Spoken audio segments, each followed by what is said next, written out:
So you just heard what Vonnie had to say. It's a 2.6 number on GDP growth. A lot of people thought it was going to be 3%. At the same time, according to the Bloomberg report, there were some variations because of trade and inventories. Explain those to us. Yeah, that's right. So that I think most people thought a number between 3 and 3.5. That's certainly what our staff thought. And it came in a little bit below that. Remembering that the average over the last 3 quarters is still around 3%, then it's always useful to look at the negative surprises. The negative surprises were inventories and net exports. One of the things that is a very early thing that we were talking about that might be an effect of the tax bill is that firms had an incentive to put costs in last year because the statutory corporate rate was higher, and then they get their sales this year at a lower rate. And so we expected some kind of surge in costs in imports for firms that would be pre-buying materials and raw materials and so on in December to get the deduction at the higher rate. And I think that right now the leading explanation in our minds for this surge in imports that led for this negative surprise in GDP, this slight negative surprise, is that it's the first glimpse of the really major effects of the tax bill that we're going to see in the data.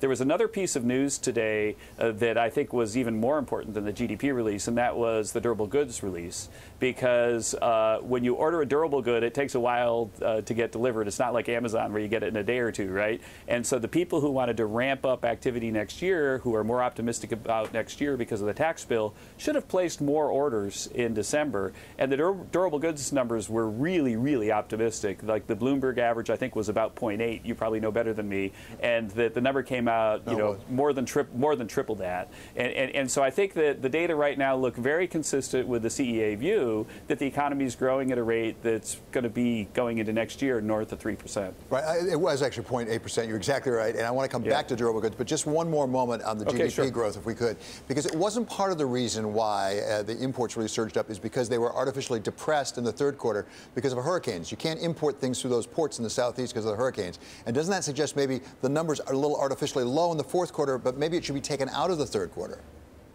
Yeah. There were all sorts of hurricane effects in the last couple of quarters, and really about 0.5% each way was what we were thinking. And so you're right that there's some hurricane effect there too. But I think that this anticipatory stuff that happens in December and then that academics look back on and find really interesting is something that will be a little bit of a story as we go through the economic data over the next few months. There's this famous paper by Austin Goolsbee, for example, who showed that around tax changes, people tend to locate their bonuses on the right side of the tax rate change, right? So if the tax rate's going down, as it is here, then people would delay their bonus from last year into January. And if you look at the income side, then it appears that there was some of that activity going along as well, which is really good news for the most nerdy viewers, which means that there'll be some interesting movements in the statistical discrepancy over the next few quarters as well. So let's return to those durable goods that you raised. And you did say it's a really high number, 2.6% compared to 0.8%.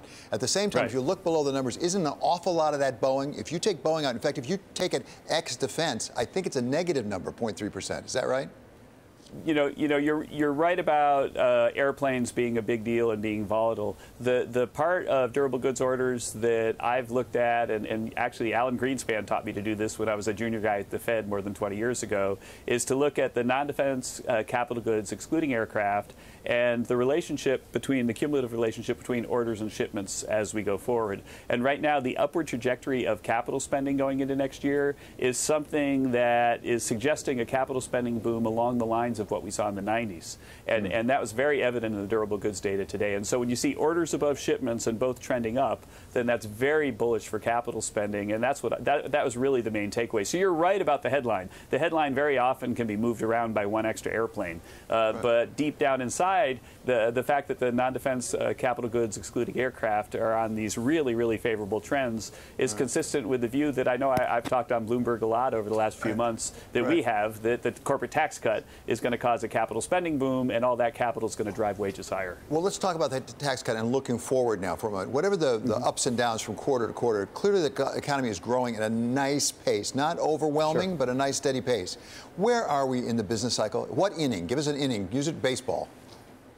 I don't think so I'm not going to give you an inning, and I apologize. I'm not a avoid the question kind of guy. That I think that people have studied whether recoveries tend to die of old age, and the answer is no, they don't. They tend to die because of aggressive Fed tightening, or especially oil shocks. Jim Hamilton at the University of California, San Diego has done this very, very careful analysis that recessions tend to be caused by oil shocks. And so what that means is the fact that we're deep into this recovery doesn't mean that we need to have a recession in the next year or two. And in fact, I would argue the opposite, because we've fixed so many broken policies that people should be really bullish about the path of GDP as we go forward. And I think that's what you're seeing in equity markets. That's what you're seeing if you look at the international agencies, the OECD, the EU. Everybody's jacking up their growth forecast for next year. And I think it's because we've got an international consensus about what the right policies are.